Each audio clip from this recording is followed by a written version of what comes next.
Olá pessoal, tudo bom?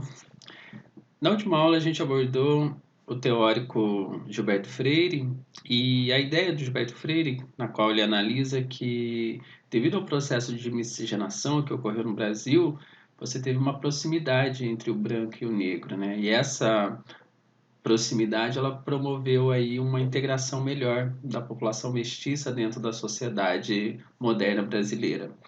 E aí alguns pensadores posteriormente vão remeter essa ideia à ideia da democracia racial. Hoje a gente vai discutir um outro autor da sociologia brasileira extremamente importante na análise, né, da sociedade brasileira, da constituição, da formação da sociedade brasileira, que é o Florestan Fernandes. Florestan Fernandes ele viveu de 1920 até 1995. Ele foi professor na USP, se formou e foi professor na USP. Tem diversos trabalhos no campo da sociologia e ele também é considerado um sociólogo militante. Ele teve mandatos, né, como deputado federal. Inclusive, ele foi um dos responsáveis pela elaboração da Constituição de 88, que é a Constituição que rege as nossas leis atuais. E então vamos lá falar um pouco do Florestan. A gente vai abordar hoje duas obras do Florestan Fernandes. A primeira delas é A Integração do Negro na Sociedade de Classes, que foi uma obra publicada em 1964. Essa obra ele vai fazer uma análise de como que a população negra ela foi integrada à sociedade capitalista que se formava, né, no começo do século XX na sociedade brasileira. E nessa análise, ele vai fazer uma crítica à ideia da democracia racial. Nós vamos abordar também o outro trabalho dele, que é a Revolução Burguesa no Brasil. Ele vai, nessa obra, publicada em 1975, ele vai abordar como que ocorreu o processo de constituição do capitalismo brasileiro e da formação da burguesia brasileira. Então, a primeira obra que a gente vai abordar aqui é a integração do negro na sociedade de classes. Os aspectos importantes para a gente abordar essa obra se refere sobretudo ao processo de modernização e urbanização da sociedade brasileira. Esse processo ele se inicia no final do século XIX e vai acontecer no decorrer, né, do início do século XX. Então aqui a gente tem dois aspectos fundamentais. Um aspecto extremamente importante, antes de abordar esses aspectos fundamentais do processo de modernização e urbanização da sociedade brasileira, que se refere a essa obra, é o seguinte: o Florestan Fernandes, na obra, né, Integração do Negro na Sociedade de Classes, ele vai fazer uma análise da cidade de São Paulo, que é a sociedade que está se modernizando mais rápido no Brasil, devido ao processo de industrialização. Então, ele está fazendo essa análise a partir da cidade de São Paulo. Então, ele deixa claro, inclusive, que essa análise ela não equivale para todo o território brasileiro, visto que, né, o processo de urbanização e modernização do Brasil em geral, ele aconteceu de maneiras diferentes e devido a cada região do país. Então, voltando à análise do autor sobre o processo de modernização e urbanização na cidade de São Paulo, ele vai colocar o seguinte, que esse processo ele traz novas relações sociais para a sociedade e também novas relações de trabalho, que agora aqui é o trabalho livre. Outro ponto importante é que a modernização do Brasil, ela se inicia, sobretudo, dentro da perspectiva do Florestan Fernandes, a partir da, da independência do país. Então, esse processo de urbanização, sobretudo, ele vai levar a novas relações sociais e novas relações de trabalho. E ele vai levar também a uma alteração na estrutura demográfica da cidade de São Paulo. O que ele está analisando aqui?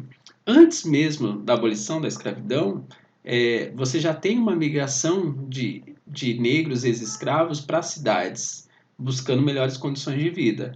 Mas, sobretudo, uma política que vai ser muito importante no início do século XX no Brasil é a política de imigração europeia. Então, isso vai dar um novo caráter para a sociedade, para a cidade paulista que está ali se industrializando. Então, aqui a gente tem um aspecto importante que é a abolição da escravidão em 1888. No decorrer desse processo, a gente tem também a formulação da Constituição de 1891.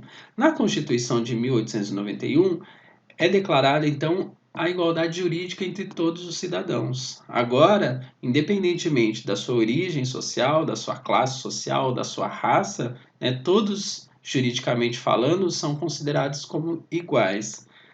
A crítica que o Florestan Fernandes vai fazer sobre esse processo de modernização e urbanização da sociedade brasileira, ela se dá, sobretudo, à ausência de políticas de inclusão aos ex-escravos. Apesar da gente ter uma Constituição que vai promulgar essa igualdade jurídica entre todos os cidadãos, essa igualdade ela não transcende o campo jurídico, ela não transcende o campo formal.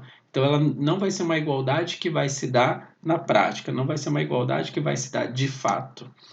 E aí, isso tem implicações muito importantes na vida dos negros e dos mestiços, ex-escravos e descendentes desses ex-escravos, que são, primeiro, esses negros e mestiços, eles estão, do ponto de vista moral e material, eles estão despreparados para integrar essa nova sociedade, que é uma sociedade que está se industrializando muito rápido, né? Então, é uma sociedade na qual o capitalismo, ele está se instituindo de forma muito rápida dentro dessa sociedade. Esse grupo social, ele está despreparado para integrar essa sociedade porque não houve nenhuma política que preparasse esses indivíduos para integrar essa sociedade de classes. Eles também são submetidos ao preconceito, porque aqui você tem aquela ideia, né, de cidadão de segunda classe. O negro, ele não é considerado um cidadão como todos os outros. Ele não consegue gozar de todos os direitos que a população branca e até mesmo que os imigrantes europeus eles conseguem gozar dentro da sociedade. E aí tem um ponto fundamental na análise do Florestan, que é o seguinte: o imigrante europeu, no caso, mais habituado ao trabalho livre, que já vivenciou o processo capitalista na Europa, mais apto a cumprir os contratos, ele vai ser o principal concorrente desses negros e mestiços. Então aqui você tem uma disputa muito injusta dentro desse processo. Por quê? Porque o negro, além de não estar preparado para compor essas atividades manuais, vamos dizer assim, industriais, que exigem uma certa capacitação, né, ele tem como concorrente o imigrante branco europeu, que está muito mais preparado, que já vivenciou todo esse processo dentro da sociedade. E isso tem implicações muito grandes na vida desses negros e mestiços. E aqui, então, a gente tem, na análise do Florestan Fernandes, alguns aspectos importantes para a gente analisar. Primeiro, segundo ele, a realidade vivida pelo negro durante e após a abolição, ela não vai proporcionar, então, a uma adaptação desses negros e mestiços ao modelo capitalista de sociedade que se desenvolvia. Né? E o resultado disso é relegar essa população aos subempregos, à pobreza e também à criminalidade. Outro elemento importante nessa análise é o fato de que, para o Florestan, o papel da escravidão foi, na verdade, deformar o negro. Por que deformar o negro? Porque qualquer possibilidade de organização social da população negra escravizada, sobretudo, ela colocava em risco constante a própria constituição da sociedade escravista. Então, o negro ele sempre foi relegado, ele sempre foi deformado, ele não a ideia de cidadania, a ideia de uma moral social que pudesse futuramente compor a sociedade, ela era objetivamente e intencionalmente é, bloqueada. Por quê? Porque qualquer possibilidade de organização social dessa população, né, colocaria em risco o próprio desenvolvimento dentro dessa sociedade. E isso faz com que, então, o processo de abolição da escravidão no Brasil ele seja um processo incompleto. Por quê? Porque é um processo que nunca vai transcender o campo jurídico. E os reflexos disso a gente consegue observar na nossa sociedade até os dias atuais. Né? Se você for fazer análises sobre a questão de remuneração salarial, se você vai perceber que a população negra ainda assim é aquela que menos recebe. Então, ela tem uma defasagem em relação à população branca. Se você for analisar o número de pessoas encarceradas no Brasil, você tem lá o maior número de negros e mestiços, né, de pretos e pardos. Se você for analisar o índice de criminalidade entre os jovens, por exemplo, né, a população negra é a que mais sofre, com a criminalidade, ou seja, o maior número de homicídios ele recai sobre a população jovem e negra. Então, todos esses aspectos são reflexos dessas políticas que não houveram de integração do negro à sociedade de classes, à sociedade capitalista que se formava no início do século XX. Então, a partir dessa análise que o Florestan vai fazer sobre a cidade de São Paulo, ele vai demonstrar que não é possível a ideia de democracia racial no Brasil, ela se constitui na verdade como um mito. Por quê? Porque nunca houve uma política efetiva de integração dessa população dentro da sociedade.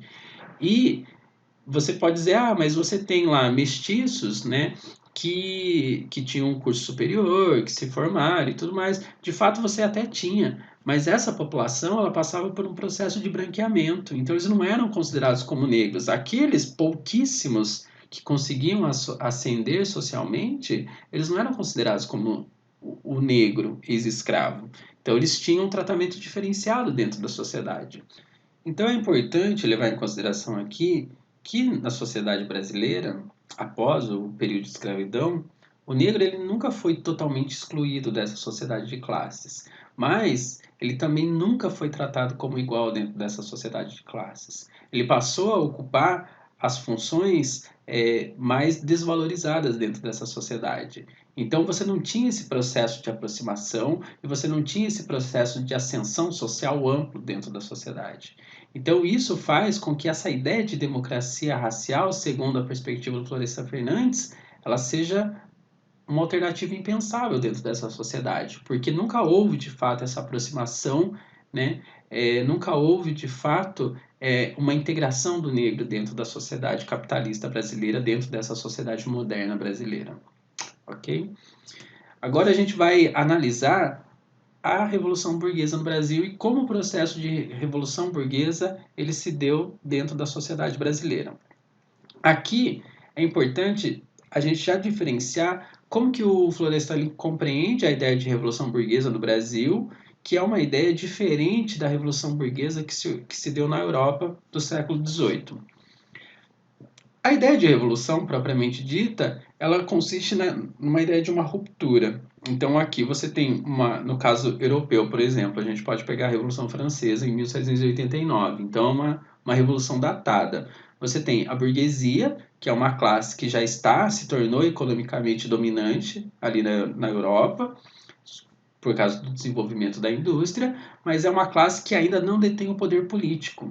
Então, para fazer valer os seus interesses dentro da sociedade, ela precisa justamente, né, conseguir conquistar o poder político. O processo da Revolução Burguesa na Europa, então, é essa classe que está ascendendo socialmente, que é a burguesia, contra a nobreza, no caso. Então, você tem aqui, né, a ascensão política da burguesia em detrimento da nobreza. Então, a nobreza ela perde todo o seu poder político e a burguesia ela ascende socialmente, ela ascende politicamente dentro dessa sociedade. Então, aqui a revolução é entendida como uma ruptura. Então, você rompe com o modelo antigo de sociedade, esse modelo medieval de sociedade, vamos dizer assim, e instaura um novo modelo de sociedade, que é a República Democrática. No caso brasileiro, na análise do Florestan, essa revolução burguesa que ocorre no Brasil, ela não se dá em torno de uma ruptura. Muito pelo contrário. Primeiro, também, a revolução burguesa no Brasil, ela não é um processo datado. É um processo que se inicia no início do século, no final do século XIX e ocorre durante quase todo o século XX. Então, o processo consiste, sobretudo, no processo de modernização da sociedade brasileira e de instauração do modelo capitalista. No caso aqui, a sociedade capitalista no Brasil ela vai surgir em torno de uma conciliação e não em torno de uma ruptura. E essa conciliação vai ser entre a burguesia, que é uma classe que está surgindo, né, no início do século XX, e as oligarquias agrárias. voltadas, né, sempre voltadas os interesses desses dois grupos sociais, e essa conciliação, ela é voltada às demandas dos países capitalistas centrais. E quando a gente fala aqui de países capitalistas centrais, a gente está falando dos países capitalistas europeus, sobretudo. Inglaterra, França ou também, né, os Estados Unidos, que são os países onde o capitalismo ele já se desenvolveu muito mais. Então, as políticas que ocorrem dentro do Brasil, ela vai se originar de acordo com os interesses internacionais e não de acordo com os interesses internos. E aqui, então, o Florestan ele vai partir da perspectiva de que é da sociedade patrimonialista que se originou o capitalismo no Brasil. E essa ideia de patrimonialismo é uma ideia desenvolvida pelo Weber, mas que um autor brasileiro também, o Raimundo Faoro, numa obra chamada Os Donos do Poder, ele vai abordar. A ideia de patrimonialismo, ela se refere a uma não separação entre aquilo que é público e aquilo que é privado. Um exemplo desse processo, dessa constituição desse Estado patrimonialista, que a gente pode analisar, sobretudo antes da década de 30, é a ideia, é aquela política da socialização das perdas. O que é essa política da socialização das perdas? A classe dominante do Estado brasileiro era a oligarquia agrária, sobretudo a oligarquia agrária voltada à área comercial de exportação. Essa política de socialização das perdas, né, fazia com que a produção cafeeira no Brasil, então que passava a ser o principal produto de exportação brasileiro, o excedente dessa produção ele era comprado pelo Estado. Então o Estado comprava o excedente dessa produção cafeeira para garantir os preços. Mas como que o Estado fazia isso? De onde ele tirava dinheiro para fazer isso? Através de empréstimos internacionais. Então o Estado aumentava sua dívida pública para poder satisfazer as necessidades então dessa oligarquia agrária. Então aqui a gente tem uma relação patrimonialista, ou seja, o Estado ele é utilizado como um instrumento mesmo. Você não tem uma total separação entre o Estado, entre o público e o privado, né? Vamos dizer assim, que é uma definição melhor. Então, não há uma separação entre o público e o privado. Então, o Estado ele atua abertamente de acordo com os interesses desses grupos sociais. Então, o que vai caracterizar o capitalismo no Brasil, segundo a perspectiva do Florestan Fernandes, é a ideia do capitalismo tardio e do capitalismo dependente. Tardio por quê? Porque o capitalismo ele é inserido na Europa e nos países centrais, nos países capitalistas centrais, já no século XVIII. O capitalismo no Brasil ele vai surgir, né, ao final do século XIX, então esse processo de modernização, e vai se complementar de fato só no século XX. Então é um capitalismo tardio. E um capitalismo dependente por quê? Porque aqui a alteração na estrutura produtiva da sociedade brasileira, então o desenvolvimento do modelo industrial no Brasil, é, ele se dá de acordo com as demandas do capitalismo competitivo. E esse capitalismo competitivo seria o quê? Essa busca por novos mercados desses países capitalistas centrais. E aqui há um outro ponto importante também na análise do Florestan, que é o fato de que, apesar dele fazer uma análise da sociedade brasileira e de como se constitui o capitalismo dentro da sociedade brasileira, essa análise do Florestan, ela também é válida para a gente poder analisar o desenvolvimento do capitalismo nos países da América Latina. Então, aqui, porque são países que passaram também por processos de colonização, e que tiveram um desenvolvimento do capitalismo tardio e um desenvolvimento dependente também, de acordo com as demandas existentes, né? De acordo com as demandas internacionais existentes. Então aqui a gente tem alguns elementos importantes para analisar a partir dessa obra. Primeiro, a atividade de expansão capitalista no Brasil ela foi regulamentada pelo Estado, o que difere também da ideia de revolução burguesa que se deu na Europa.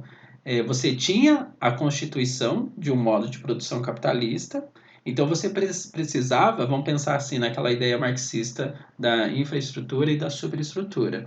Então você tem a formação de uma infraestrutura econômica, a base econômica da sociedade, em torno da produção capitalista, vamos dizer assim, a produção industrial, E agora você precisa de um Estado, de uma superestrutura que legitime esse processo produtivo, esse modo de produção. No caso do capitalismo brasileiro, essa formação social competitiva, vamos dizer assim, ela se deu primeiro no âmbito do Estado. Então, o Estado que vai bancar o processo de industrialização. No Brasil, você não tem uma burguesia então independente que vai se industrializar e a partir de então transformar o Estado. É o Estado, através dessa demanda internacional, que vai promover o processo de industrialização no Brasil. E aí também está um elemento importante para a gente pensar a própria abolição da escravidão. Por quê? Porque se os países internacionais, os países capitalistas mais desenvolvidos estão procurando novos mercados, né, um país onde que se baseia a escravidão, você não tem um mercado consumidor. Então é necessário que você desenvolva o próprio mercado, desenvolva a própria indústria e a partir disso você crie um mercado consumidor desses produtos, né, internacionais. Outro aspecto importante também é que no Brasil foi constituído no Brasil uma espécie de capitalismo autoritário. Esse capitalismo autoritário, na perspectiva do Florestan Fernandes, ele vai unir valores e ideologia das elites lativas do poder, ou seja, da oligarquia agrária, que tem essa relação patrimonialista com o Estado, e a burguesia que surge, então, ela vai também adotar essa relação, esses valores e essa ideologia, mas também aqui no Brasil, com a formação do capitalismo, a gente vai, a burguesia, no caso, né, ou a classe dominante, ela vai também adotar uma maneira de pensar e agir fundamentada numa mentalidade racional, numa mentalidade capitalista. Então, a espécie de capitalismo que vai se formar no Brasil vai ser um capitalismo autoritário. E capitalismo autoritário por quê? Porque quando a gente fala do processo da Revolução Burguesa na Europa, você tem, então, a formação de uma república democrática. E essa república democrática, ela demanda, em algum momento, a participação política dos trabalhadores. Então, os trabalhadores vão querer participar politicamente para reivindicar os seus interesses dentro desse Estado. Na formação do capitalismo no Brasil, você tem uma repressão dos movimentos né, dos trabalhadores. Então, o movimento dos trabalhadores ele é reprimido pelo próprio Estado. A plena participação política democrática, vamos dizer assim, ela não serve para todos, mas para um grupo muito restrito dentro da sociedade. Então, daí surge essa ideia de capitalismo autoritário, que impede com que a massa da sociedade, dos trabalhadores urbanos, eles participem do processo político.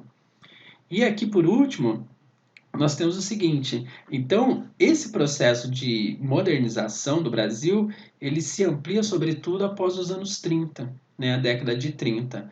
Só que, com o desenvolvimento, você tem a tripla pressão em torno da burguesia, que é o quê? Essa pressão em torno da burguesia, após esse período de 30, né, quando o capitalismo ele começa, já está mais consolidado dentro da sociedade brasileira, ele vai se dar da seguinte forma, segundo a análise do Florestan. A primeira pressão seria a pressão externa, que é a expansão do capitalismo monopolista internacional. O que seria esse capitalismo monopolista? Então, você tem nesses países de capitalismo avançado a criação de grandes monopólios que passam a dominar certos setores do mercado. E esses monopólios, eles querem uma expansão. E essa expansão, então, começa a pressionar esses países periféricos, como o Brasil, ou subdesenvolvidos, como o Brasil, a adotar certas medidas determinadas, então, por esse capitalismo internacional.